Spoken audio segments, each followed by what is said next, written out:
Imagine two people competing for the same promotion at work. One of them always arrives early, works hard, and follows all the rules. The other is sharp, knows exactly what to say to impress, and never misses a chance to promote themselves. At the end of the day, who do you think gets the job? If you've ever witnessed something like this, you know that the world doesn't always reward the most competent or honest people. Maybe you've seen a bootlicking coworker get promoted while someone more qualified was left behind.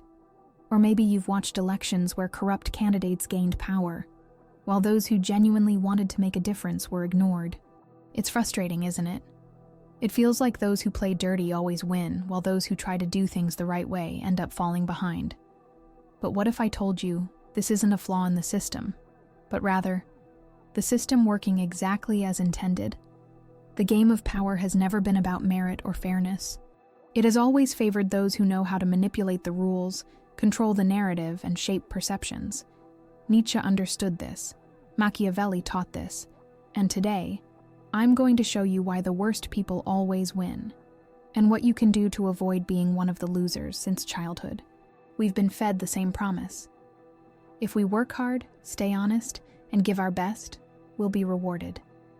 But as we grow up and look around, we see a very different reality. The hardest working employee isn't always the one who gets promoted. The most disciplined athlete might never make it to the top. The most dedicated student might end up earning less than someone who simply made the right connections. The world told us that success comes to those who put in the effort. But everything around us proves otherwise. That's because there's a certain psychological comfort in believing we live in a fair world. This phenomenon has a name: the just world fallacy. Psychologist Melvin Lerner studied this tendency and found that people struggle to accept that the world is chaotic, unfair, and unpredictable. Instead of facing this reality, we prefer to believe there's a logic behind everything, a system where good people are rewarded and bad people are punished. This belief makes us feel safe. It gives us the illusion that as long as we do everything right, nothing bad will happen to us. The problem: the world doesn't work like that. This belief shows up in subtle ways in our daily lives. For example, when we see someone struggling, we instinctively try to explain their situation in a way that makes it easier to accept. If someone loses their job, we assume they didn't work hard enough. If someone is struggling financially, people quickly say things like, "Oh, they must have managed their money poorly." If a woman is a victim of violence, some might ask, "But what did she do to provoke it?" As if the world operated on simple cause and effect rules. The just world fallacy blinds us to how society actually works. It tricks us into thinking success is purely about effort, and that failure is always the individual's fault. This way of thinking doesn't just ignore inequality and the hidden advantages some people have. It also makes us more vulnerable to the game of power. In the workplace, we see this all the time. Some people dedicate years to a company, meet every expectation, yet remain stuck in the same place. Meanwhile, others, those who understand how to play the influence game, climb the ladder quickly. It's not about who deserves it. It's about knowing where to step and how to position yourself. And this pattern repeats itself in politics, business, and even relationships. If the world were fair, the most capable would be in charge. The most ethical would be successful, and the hardest workers would be recognized. But look around. Who really holds positions of power? Don't get me wrong. This doesn't mean effort is worthless. It does have value, but effort alone doesn't win a game where the rules aren't clear and the cards were dealt before you even sat at the table. The problem isn't hard work itself, but the belief that hard work alone is enough. The game has always been about perception, influence, and controlling the narrative. Those who understand this, play. Those who don't, become pieces on someone else's chessboard. And if this seems unfair, it's only because we're looking at the wrong set of rules. But if the game was never about fairness, then where did the idea come from? That we should be good, humble, and obedient? Who decided those were the right virtues? Nietzsche had an answer to this. According to him, morality didn't emerge from a pure desire to make people better. It was created as a tool for control. He called this slave morality. A set of values that teaches ordinary people to accept their submissive position and believe there's something noble in being weak. Think about it. Why do we glorify humility and obedience while viewing ambition and boldness with suspicion? Who benefits from this idea? For Nietzsche, the morality we know today was created by the weak to keep the strong in check. In ancient times, leaders were those who imposed their strength and followed their own desires. Warriors, kings, and conquerors who took what they wanted without asking for permission. This was master morality, based on courage, conquest, and self-determination. But as societies grew and the masses became the majority, those who lacked the strength to dominate created a new form of morality, one that glorified submission, pity, and conformity. This shift in values happened mainly through religion and culture. Christianity, for example, preached that the meek would inherit the earth, that the humble would be blessed, and that suffering would be rewarded in the afterlife. Governments and institutions reinforced this logic because an obedient population is easy to govern. The lion and zebra metaphor illustrates this idea well. The lion never questions its place in nature. It doesn't worry about whether hunting is morally right. It simply hunts. But imagine if all the zebras decided to unite and spread the idea that killing is wrong and that lions should feel guilty for being predators. If the lions actually believed this narrative, they would become weak and vulnerable, and the zebras would finally be safe. Nietzsche saw this happening in society. The powerful, afraid of being perceived as cruel, began to limit their own strength. At the same time, those without power started spreading the idea that true virtue lies in kindness, humility, and resignation. The result: a world where people are taught to accept their place without question. This doesn't mean Nietzsche advocated for absolute selfishness or tyranny. His point was that morality isn't a universal truth. It's a construct that benefits some groups while restricting others. Those who blindly follow imposed rules without questioning them end up living to serve the interests of those who understand the game. And here comes the question: do our ideas of right and wrong really come from within us? Or were they placed in our minds to keep us in line? If Nietzsche showed us how morality can be used to tame the strong, Machiavelli revealed another uncomfortable truth. Power doesn't belong to those who are good or just. It belongs to those who understand how to shape perceptions. Many people believe success comes to those who do the right thing. But Machiavelli was blunt. People judge more by what they see than by what is actually done. In other words, it's not about what you truly do. It's about what people believe you did. This might sound abstract, but it's everywhere. Think about the workplace. How often have you seen a coworker who does less but always seems busy? They know exactly when to talk to the boss, they show up at the right moments, and they make sure they're seen as productive. Meanwhile, another employee, the one truly carrying the company on their back, gets overlooked simply because they don't know how to showcase their effort. Now think about relationships. Have you ever noticed how some people attract attention and respect without doing much? They're not necessarily the most attractive, intelligent, or successful, but there's something about them that makes others gravitate toward them. It's the perception they create. They know how to position themselves, how to balance mystery and presence, how to create the illusion of value. The same happens in politics. A candidate who speaks well, smiles at the right moments, and knows how to stir emotions has a far greater chance of winning than a truly competent but charisma-lacking opponent. Because in the end, it's not about the truth.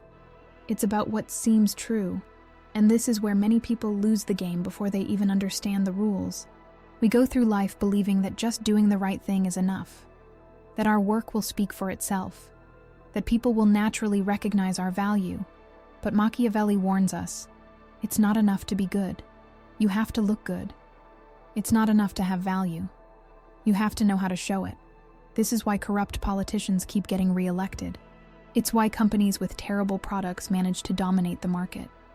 It's why some people always get away with everything while others are punished for the smallest mistakes. At its core, everything is a game of perception, and those who understand this manipulate the rules without a second thought. Machiavelli never claimed the world was fair. He simply revealed how it works. And this brings us to an essential question. What matters more? Being good or appearing powerful? The answer depends on who is playing the game. Machiavelli wasn't concerned with morality. He was focused on effectiveness. To him, a leader didn't need to actually be good, only to appear good. They didn't need to be loved, as long as they were feared enough to maintain control. This logic still applies today. In the world of power, being perceived as strong is more important than being just. Perception shapes reality, and those who can control perception control the game. And the big question remains, are you projecting the image you want? Or are you simply hoping that others will recognize your value without you having to show it? If the game is about perception, then whoever controls that perception controls the game. But how do some people always stay on top while others seem destined to lose? The answer isn't found in the official rules. It lies in the invisible rules that govern power. These rules aren't taught in school, nor do they appear in motivational self-help books. They are silently followed by those who dominate and ignored by those who are manipulated. Those who understand these rules learn how to navigate the world without becoming its victim. The first is to control your narrative. What people believe about you defines your success more than what you actually do. The story others tell about you matters less than the story you tell yourself. Napoleon wasn't just a brilliant strategist. He was a master at crafting his own legend. He presented himself as a man chosen by destiny, someone born to lead. He used symbols, speeches, and even his posture to reinforce this image. It wasn't enough for him to be a great military leader. He needed to be seen as one. The second is to never show weakness. In the game of power, insecurity is an open invitation to be devoured. Predators attack those who hesitate. But that doesn't mean you have to be emotionless, incapable of feeling or expressing vulnerability. The real secret is knowing with whom and when to share your vulnerabilities. Think about social media. No one posts their worst moments. The photos show vacations, smiles, achievements. You see couples in love, people fulfilling their dreams, careers taking off, and then comes the feeling that their lives are perfect, because that's what they choose to display. But reality is different. Everyone has problems, insecurities, failures. They just don't expose them to everyone. The same thing happens in the world of power. The CEO of a major company will never publicly admit that they're feeling insecure. A political leader cannot show a lack of control during a crisis, even in the workplace. An employee who constantly appears unsure of themselves ends up being seen as weak and disposable. People perceive strength and confidence as synonyms for competence. And often, it doesn't matter whether that confidence is real or just well-crafted. This doesn't mean you have to pretend you're fine all the time, but you need to choose wisely who you share your weaknesses with. There's a saying, never complain to someone who can't help you. And that's exactly it. Venting to the wrong person can turn your vulnerability into a weapon against you. Elon Musk, for example, never publicly admits failure when his companies face setbacks. He reshapes the narrative, either downplaying the issue or reframing it as a necessary step toward greater success. The goal: to maintain the image of strength and control, regardless of reality. In the world of power, appearing unshakable makes others trust you.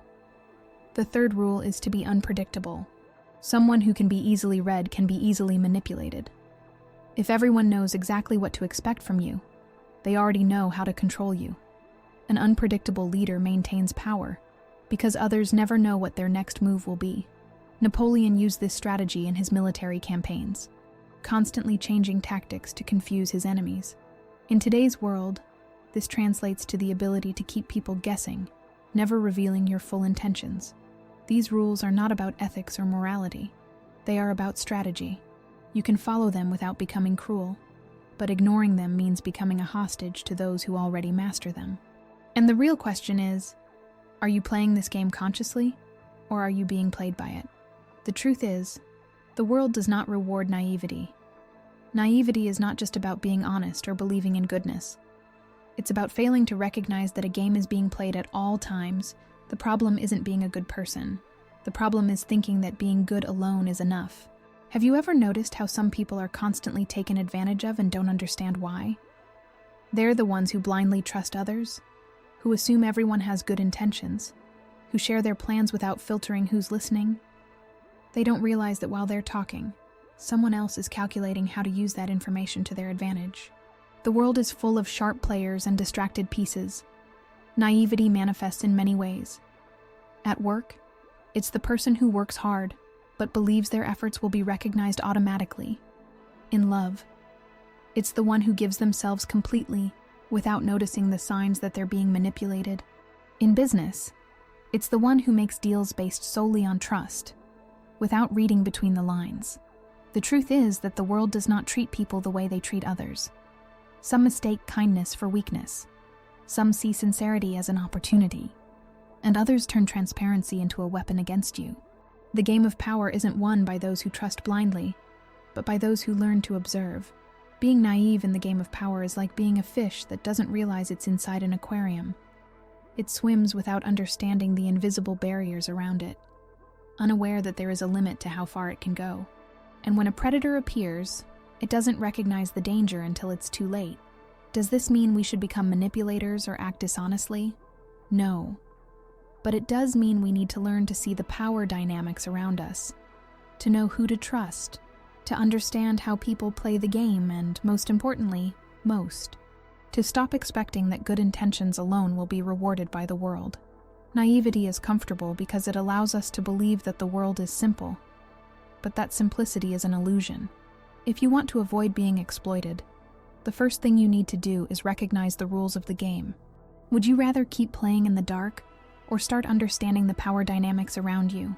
If the world doesn't reward the most just, and the game of power is based on perception, then what exactly makes someone be seen as a leader? What makes us follow certain people while ignoring others? The answer lies in psychology. Studies show that humans follow confident leaders, not necessarily the most intelligent, competent, or ethical ones. In other words, it's not about what a person knows or does, but about how they position themselves. This explains why, in job interviews, the most qualified candidate often loses to the one who appears more self-assured. Or why, in elections, charisma can matter more than any concrete proposal. The human brain is wired to recognize dominance and follow those who project authority. A famous study tested this in hiring processes. A group of recruiters evaluated candidates' profiles and, without realizing it, chose those who displayed the most confidence, even when those candidates had less experience or fewer qualifications. Why? Because confidence triggers a primitive instinct within us, the instinct to seek a strong leader to follow. This can be seen in the animal kingdom.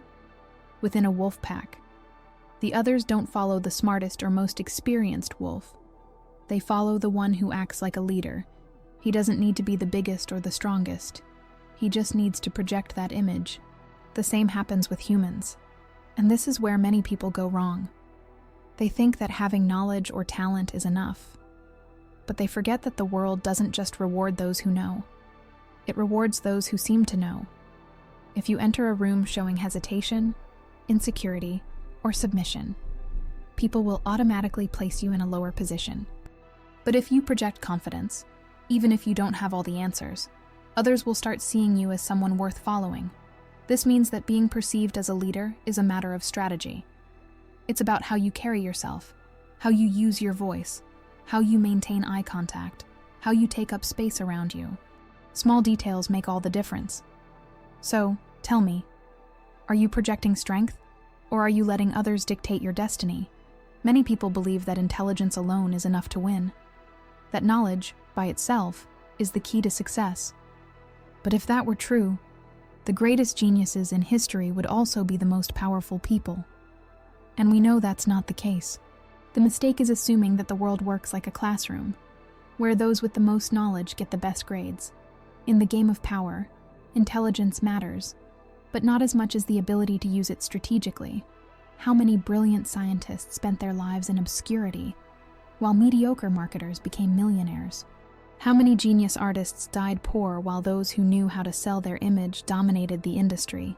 History is full of examples of brilliant people who were overshadowed by others with less talent, but more cunning. The difference between intelligence and cunning lies in how each operates.